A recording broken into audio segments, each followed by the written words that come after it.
3-4 દિવસ પહેલાં જે ભારે વરસાદ આવવાને કારણે મેટ્રોના કારણે જે સીએનડી વેસ્ટ પડ્યો હતો તેના કારણે જે જગ્યાએ પાણી ભરાણા હતા, આજે મેટ્રોના અમારી અધ્યક્ષતામાં સ્ટેન્ડિંગ ચેરમેન, ડેપ્યુટી મેયર, કમિશનરશ્રી, સુરત મહાનગરપાલિકાના તમામ ઝોનલ ઓફિસર, ઝોનલ ચીફ, હેડક્વાર્ટર્સવાળા, કમિશનરશ્રી તમામ અને મેટ્રોના બધા જ અધિકારીઓને એક મિટિંગ થઈ.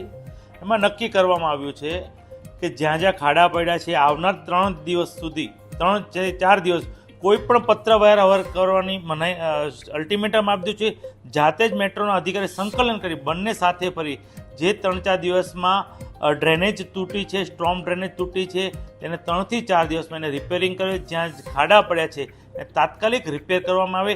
એ 3 થી 4 દિવસમાં આ તમામ કામ પૂર્ણ કરવા અલ્ટિમેટમ આપ્યું છે અને રોજ જ સાંજે એનું રિપોર્ટિંગ કમિશનરશ્રી અને મેયરશ્રીને મળી જાય. 3-4 દિવસમાં કામગીરી નહીં થાય તો મેટ્રોનું અમે ગુજરાત સરકારને લેટર પણ લખશું કે મેટ્રોવાળાની જે કંઈ બેદરકારી છે એને છતી કરશું.